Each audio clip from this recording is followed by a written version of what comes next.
Selamat petang, salam sejahtera. Selepas pemimpin ini mendesak dan memaksa menggesa Anwar Ibrahim memohon maaf kepada semua orang di Malaysia gara-gara tindakan gurauan Anwar Ibrahim, Perdana Menteri kita Datuk Seri Anwar Ibrahim dengan gurauan meminta nombor telefon daripada seorang pelajar ataupun remaja tingkatan 6 dalam jelajah beliau. Ini yang terjadi kepada Amira. Amira ni adalah orang ataupun pemimpin parti muda yang menuntut supaya Anwar Ibrahim memohon maaf. Tapi lihat, ini yang terjadi kepada Amira selepas memaksa, menggesa Anwar Ibrahim memohon maaf kepada Malaysia. Amira akhirnya terima komen seksis selepas gesa Perdana Menteri minta maaf. Apa yang dia terima? Saudara-saudara boleh mendapatkan berita ini daripada Malaysia Gazette. Saya bacakan kepada anda apa mesej ataupun komen yang bersifat peribadi dan menghina terhadap timbalan Presiden muda tersebut yang telah diterima beliau. Antaranya, Anwar Ibrahim saya nasihatkan lain kali, kata penulis ini iaitu Jonathan. Anwar Ibrahim saya nasihatkan lain kali jangan minta nombor perempuan lain. Minta nombor Amira je. Dia sentap tak dapat perhatian, kata Jonathan. Seorang lagi menulis iaitu Muhammad Naim. Beliau menulis yang kau suruh minta maaf tu mesti sebab orang tak pernah minta nombor telefon kau kan? Tu yang kau jealous. Tapi tengok, kau pun memang tak ada lelaki teringin minta nombor telefon kau, komen Muhammad Naim. Seorang lagi, Abdul Rani Kulub Fans, menulis, Raya rasa lah tak ada lelaki pun pernah minta nombor telefon daripada Amira. Sebab itu dia cemburu bila Perdana Menteri yang ke-10 minta nombor telefon orang perempuan. Kau orang menguratlah dia. Kesian dia tak ada orang nak minta nombor telefon, kata Abdul Rani Kulub Fans. Aku syak, kata seorang lagi iaitu Mirul. Aku syak kau meroyan sebab nak sangat orang minta nombor kau. Kebodohan yang nyata, kata Mirul.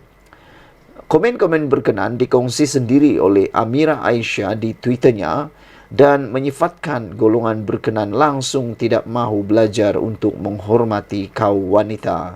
Menurut Adun Wangsa Puteri itu, kumpulan berkenan telah menampilkan sisi lemah mereka kepada masyarakat. Ini adalah antara banyak komen yang bermaksud sama saya terima, kata Amira lagi. Saudara-saudara sekalian, gesaan ini iaitu gesaan timbalan Presiden muda Amira Aisyah Abdul Aziz agar Perdana Menteri Datuk Seri Anwar Ibrahim memohon maaf kerana meminta nombor telefon seorang pelajar wanita mengundang komen netizen termasuk bersifat seksis. Rata-rata netizen yang tidak bersetuju dengan gesaan berkenaan mendakwa Amira Aisyah bertindak demikian kerana Ahli Dewan Undangan Negeri Wangsa Puteri itu tidak mendapat perhatian daripada Perdana Menteri. Selain daripada itu, apa lagi yang dikatakan oleh Amira dalam Twitternya ialah, saya kasihan tengok saudara yang memang takkan pernah sudi belajar untuk hormati wanita. Anda fikir anda cool, tetapi sebenarnya anda ternyata lemah, ciap Amira Aisyah di Twitter. Sebelum ini beliau berkata Perdana Menteri akan memberikan teladan yang baik sekiranya tampil memohon maaf atas gurauannya meminta nombor telefon pelajar wanita yang disifatkan sebagai meremehkan kaum tersebut. Amira berkata pihak yang menganggap kejadian itu sebagai hanya gurauan, kebanyakannya lelaki lebih tua yang tidak faham mengapa wanita tidak tersenyum atau ketawa apabila mendengar kenyataan sedemikian. Perdana Menteri ke-10 Anwar mungkin berseloroh dan tak ada niat jahat.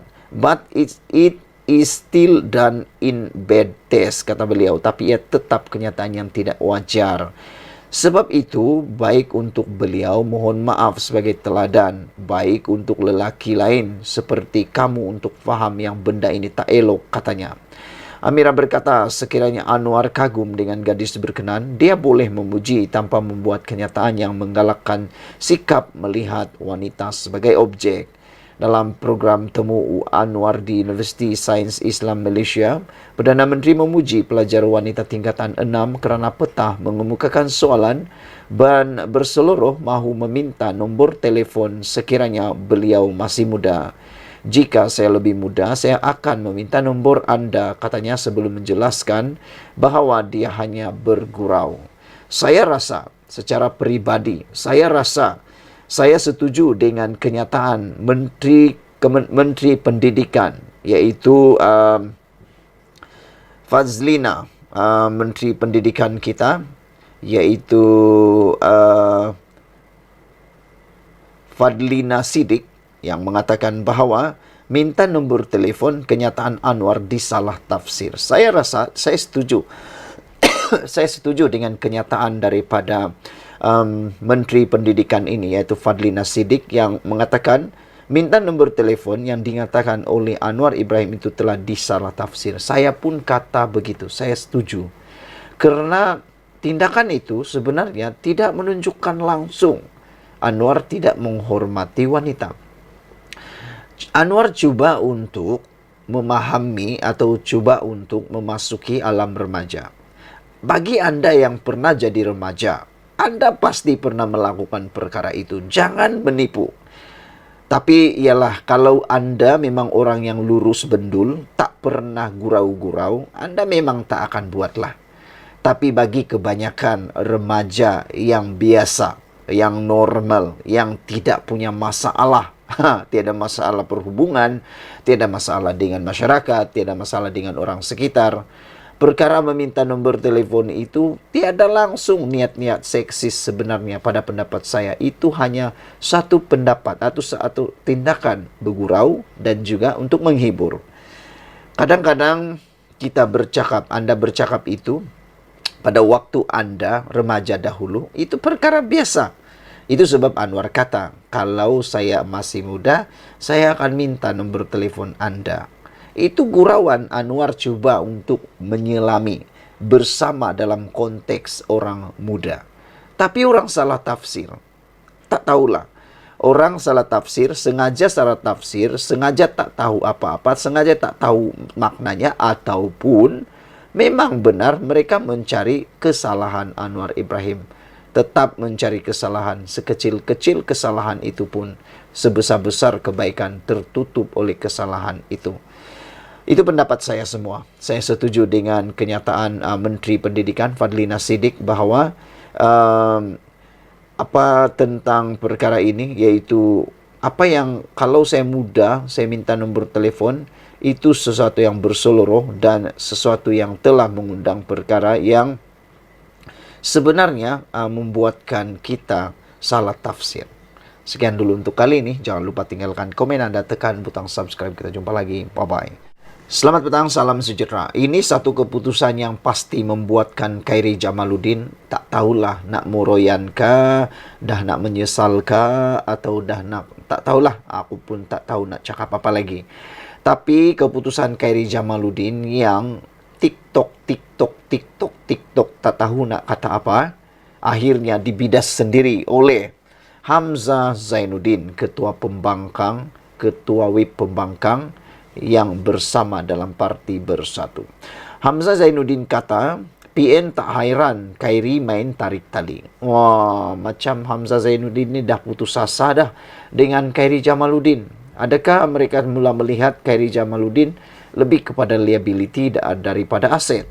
Adakah Bersatu setelah mengenal pasti melihat bahawa Khairi Jamaluddin tidak membawa apa-apa keuntungan kepada mereka?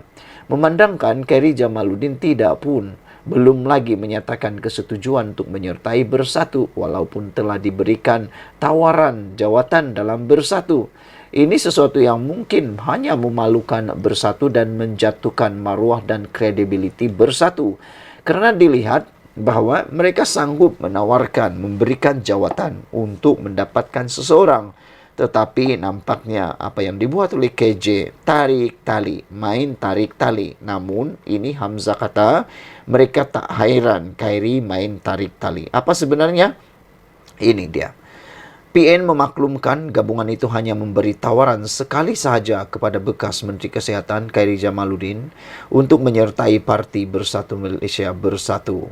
Setiausaha Agung Perikatan Nasional PN, Datuk Seri Hamzah Zainuddin berkata, Presiden Bersatu Tan Sri Muhyiddin Yassin hanya memberi tawaran sekali sahaja. Jadi bolehlah cakap Bersatu dan Khairi kini bukan lagi bersatu tetapi berpisah selamanya.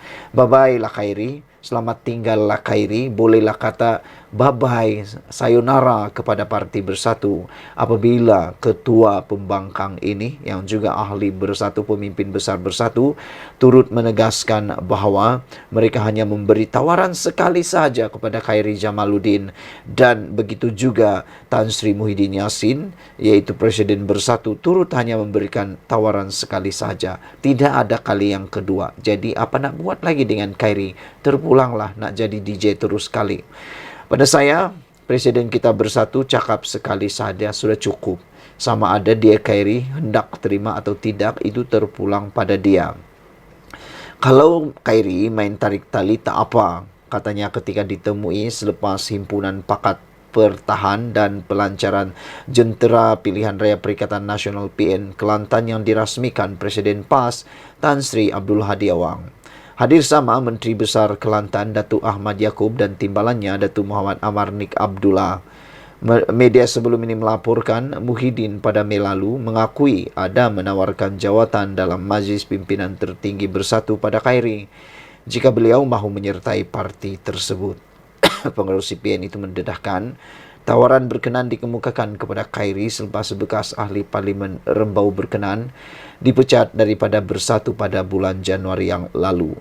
Sumber Perikatan Nasional maklumkan Khairi tidak akan menyertai mana-mana parti politik termasuk Bersatu maupun menubuhkan parti baharu dalam waktu terdekat. Saudara-saudara sekalian, ini satu perkara yang paling mengejutkan kita semua apabila secara sahnya Hamzah Zainuddin kata PN tidak hairan dengan tindakan Khairi main tarik tali. Selain daripada itu, dia juga menegaskan bahawa PN dan Bersatu hanya akan memberi tawaran hanya sekali sahaja kepada bekas Menteri Kesihatan tersebut. Manakala Hamzah Zainuddin juga telah menegaskan dan mengesahkan bahawa Presiden Bersatu Tan Sri Muhyiddin Yassin hanya akan memberi tawaran sekali sahaja. Pada saya, kata Hamzah Zainuddin, Presiden kita iaitu Bersatu cakap sekali sahaja sudah cukup. Sama ada Khairi hendak terima atau tidak, itu terpulang pada dia, kata Hamzah Zainuddin. Kalau Khairi main tarik tali, tak apalah, kata beliau lagi. Itu yang saya kata tadi. Mungkin Hamzah Zainuddin sudah menyadari bahawa Khairi tidak akan menyertai Bersatu dan tindakan mereka menawarkan jawatan seperti yang telah diakui oleh Muhyiddin bahawa mengakui ada menawarkan jawatan dalam Majlis Pimpinan Tertinggi Bersatu kepada Khairi, itu hanya membuatkan maruah Parti Bersatu dan integriti Parti Bersatu tercalar apabila tidak diterima oleh Khairi Jamaluddin. Sekian dulu untuk kali ini. Jangan lupa tinggalkan komen anda, tekan butang subscribe Malaysia Kita Punya. Kita juga sama-sama cintai Malaysiaku. Bye-bye.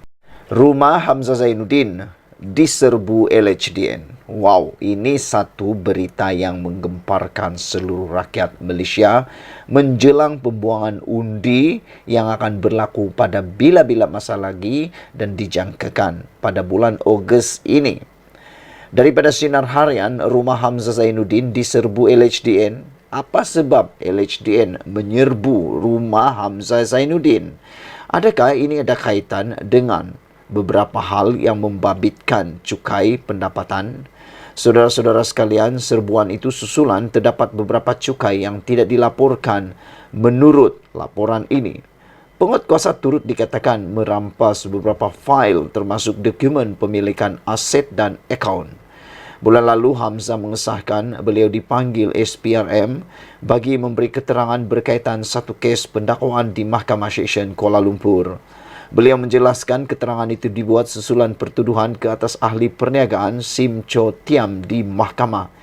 Hamzah mendakwa kes pertuduhan di mahkamah membabitkan ahli perniagaan itu turut mengheret namanya, jelas bertujuan untuk merosakkan namanya Nama baiknya Bersatu dan Perikatan Nasional. Saudara-saudara sekalian, LHDN dikatakan telah menyerbu kediaman Ketua Pembangkang Datuk Seri Hamzah Zainuddin pada Selasa yang lalu. Sumber memberitahu dalam serbuan kira-kira pukul 11 pagi itu, ahli Parlimen Larut difahamkan turut berada di rumah. Tetapi ini balasan jawab daripada Hamzah Zainuddin selepas tular yang mengatakan bahawa serbuan itu ada kaitan dengan susulan terdapat beberapa cukai yang tidak dilaporkan. Penguatkuasa turut dikatakan merampas beberapa fail termasuk dokumen pemilikan aset dan akaun. Ini jawapan daripada Hamzah Zainuddin selepas rumah beliau itu dikatakan diserbu oleh LHDN. Kata Hamzah Zainuddin, setiap tahun saya bayar cukai. Mereka sengaja buat cerita. Daripada cakap saja begini, kita sarankan kepada Hamzah Zainuddin tunjukkan dokumen pembayaran cukai setiap tahun. Barulah semua netizen, barulah semua rakyat akan percaya. Kerana hanya cakap saja tanpa bukti itu hanya biasa-biasa. Tapi cakap dengan bukti itu baru luar biasa. Buat apa nak takut nak dedahkan dokumen pembayaran cukai anda kalau benar-benar telah membayar cukai? Dan saya pasti LHDN juga akan membuat keputusan tidak ada apa-apa pendakwaan, serbuan sekali lagi atau apa-apa yang menakutkan berlaku kepada Hamzah Zainuddin kalau benar-benar Hamzah Zainuddin betul membayar cukai setiap tahun.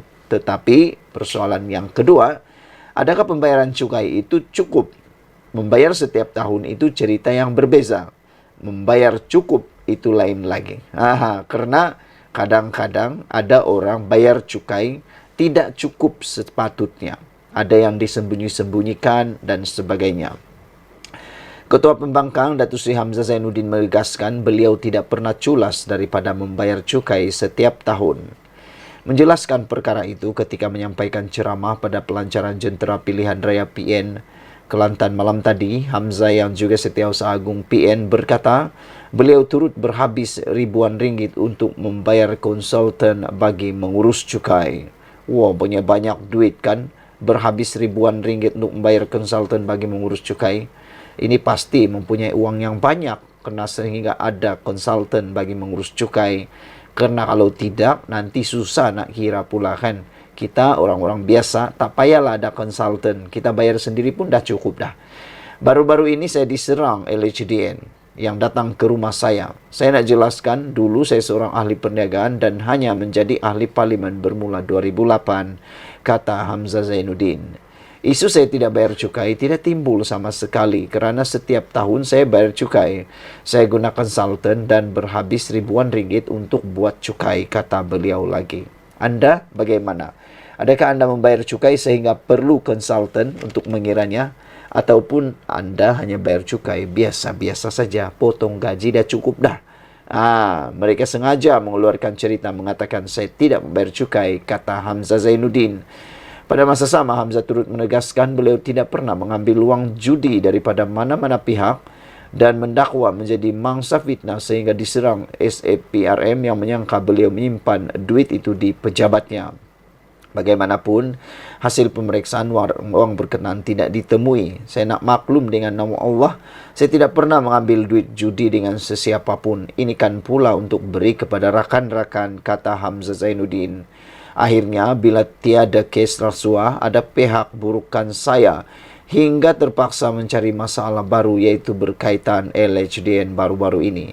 Saya akan selesaikan masalah saya dengan SPRM dan LHDN. Saya minta pegawai saya kumpul semua berita yang memfitnah saya sebelum tindakan saman diambil terhadap mereka yang memfitnah saya. Saya tidak takut kerana saya berada di landasan yang benar, kata beliau lagi. Media sebelum ini melaporkan kediaman Hamzah di Damansara diserbu LHDN didakwa berkaitan cukai yang tidak dilaporkan.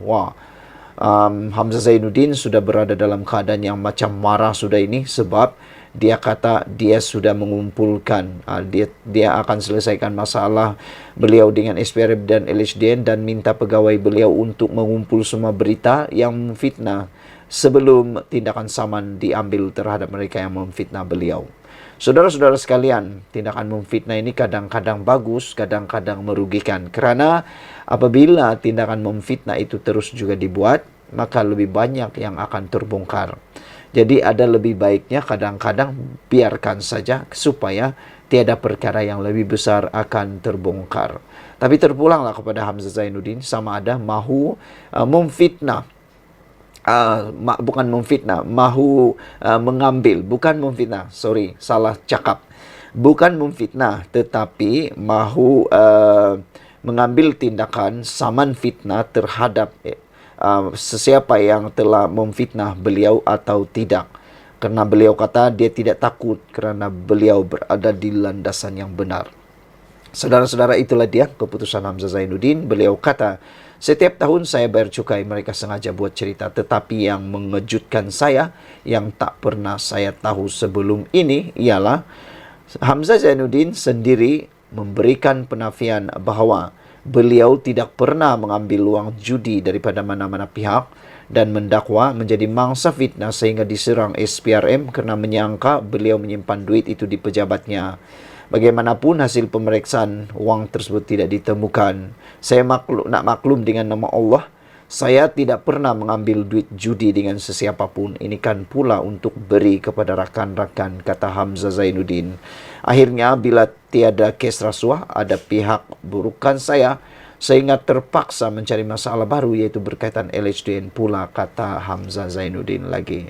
Saya akan selesaikan masalah saya dengan SPRM dan LHDN dan pegawai saya akan kumpul semua berita yang memfitnah saya sebelum tindakan saman diambil, kata beliau lagi. Sekian dulu untuk kali ini. Jangan lupa tinggalkan komen Anda.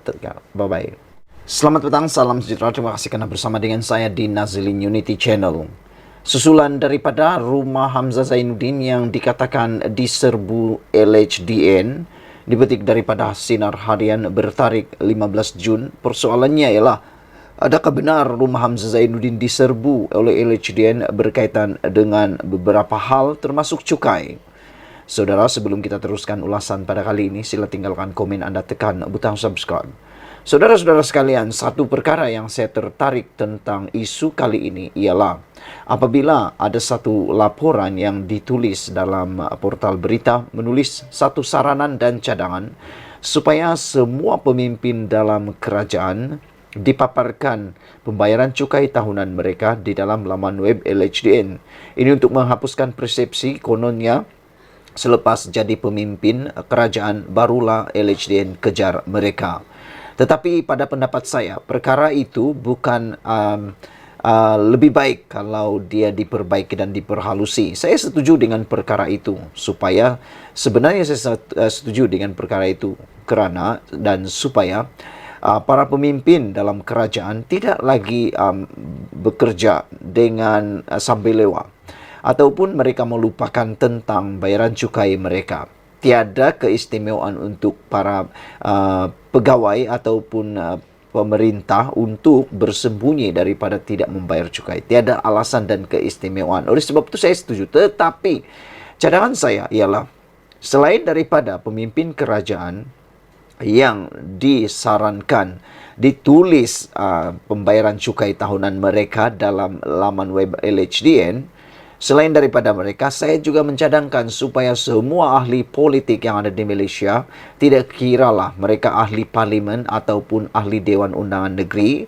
asal saja mereka mewakili sesuatu dewan, sama ada Dewan Parlimen, Dewan Rakyat ataupun Dewan Undangan Negeri, wajib untuk mereka mengisytiharkan harta, itu pertama. Yang kedua, wajib untuk LHDN memaparkan pembayaran cukai mereka setiap tahun dimasukkan dalam laman web LHDN. Ini supaya semua rakyat dapat melihat bahawa berlaku ketelusan dalam sistem pemungutan cukai LHDN. Selain daripada itu, kita juga dapat melihat sejauh mana kekayaan ahli-ahli parlimen dan ahli Dewan Undangan Negeri yang ada di Malaysia bagi mengelakkan mereka mengaut keuntungan dan kekayaan yang sepatutnya tidak mereka peroleh. Karena kita tahu sekarang ada sudah banyak tindakan undang-undang pendakwaan yang dibuat, sama ada serbuan oleh LHDN maupun PDRM maupun immigration atau pihak berkuasa yang mendapati memang terdapat beberapa orang yang telah melakukan salah laku. Bahkan ada beberapa pemimpin yang telah pun didakwa atas kegagalan membayar atau menunaikan tanggungjawab membayar cukai kepada LHDN. Jadi apa pendapat kamu saudara? Adakah anda setuju dengan pendapat saya itu supaya semua orang yang bergelar ahli parlimen ataupun ahli Dewan Undangan Negeri turut dikenakan tindakan menyenaraikan mereka dalam laman web LHDN untuk lebih telus dalam pembayaran cukai. Ini semua gara-gara satu saranan yang telah diberikan oleh pemimpin di Malaysia. Bukan pemimpin di Malaysia tetapi dicadangkan supaya pemimpin kerajaan termasuk Perdana Menteri dan anggota kabinet disarankan memaparkan maklumat cukai mereka supaya lebih telus sekaligus rakyat dapat melihat dan menjadi mata dan telinga kepada lembaga hasil dalam negeri untuk melaksanakan tugas tanpa gentar.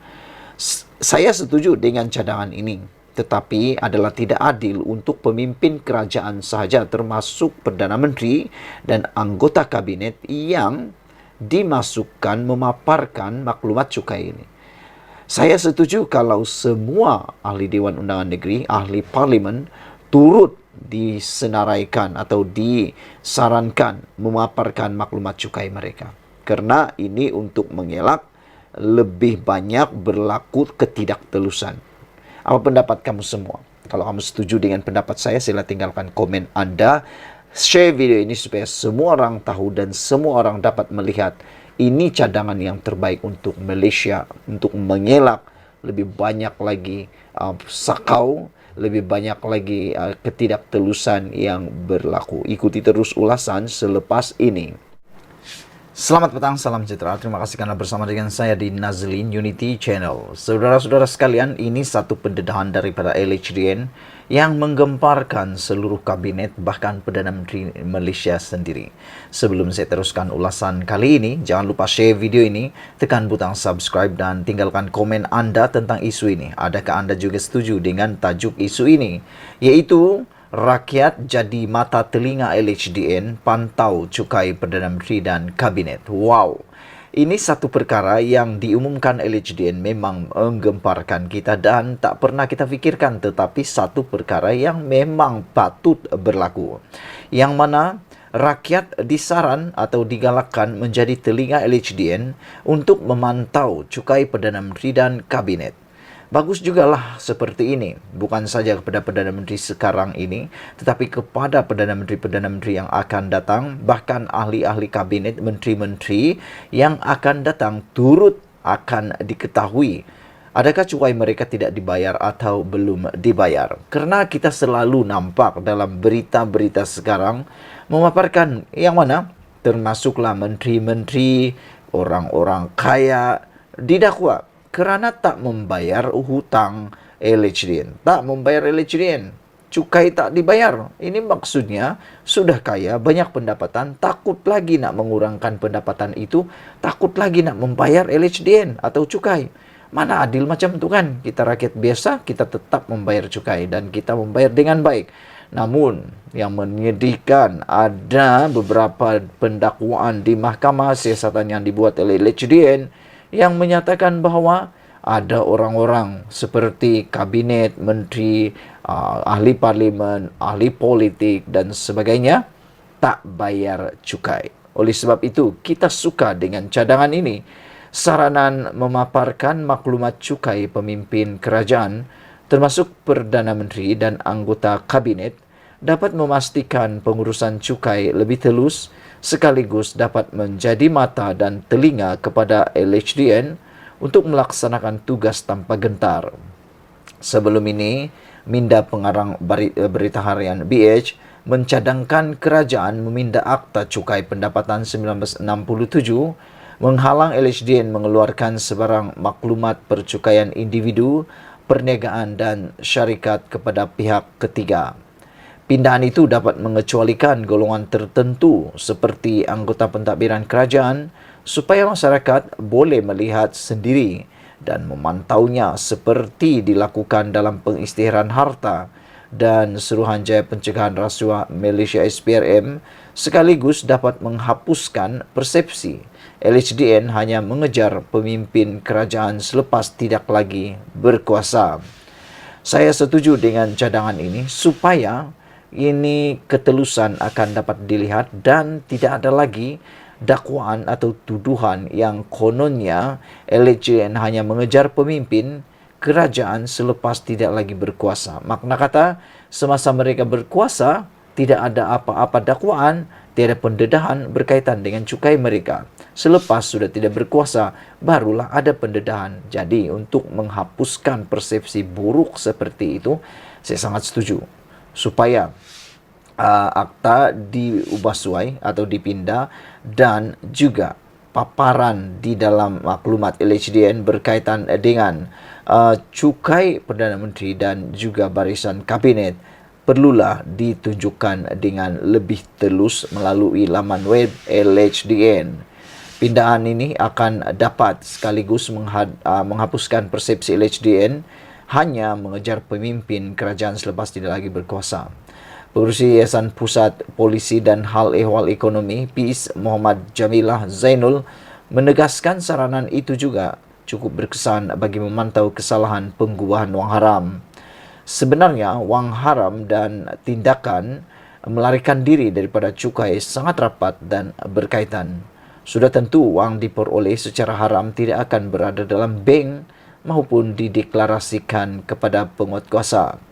Maklumat dipaparkan nanti juga boleh menjadi suatu usaha Malaysia untuk bekerjasama pada peringkat antarabangsa dalam pertukaran maklumat dengan agensi penguatkuasaan negara lain dalam menangani sindiket pengubahan wang haram. Kerjasama pada peringkat antarabangsa sudah tentu mengingatkan atau meningkatkan nama Malaysia sebagai negara yang serius dalam memastikan pentadbiran bersih dan amanah. Saudara-saudara sekalian, itulah dia perkongsian kita yang paling kita suka hari ini apabila rakyat akan jadi mata telinga LHDN untuk memantau cukai Perdana Menteri dan Kabinet melalui penggubalan ataupun meminda akta sebelum ini. Apa pendapat anda sekalian? Adakah anda juga bersetuju dengan saranan ini? Bagi saya sangat setuju. Ini bukan untuk sekadar Anwar Ibrahim dan kabinetnya sekarang, tetapi untuk masa hadapan kita perlu ada kehidupan dan negara yang lebih baik. Ikuti terus ulasan selepas ini.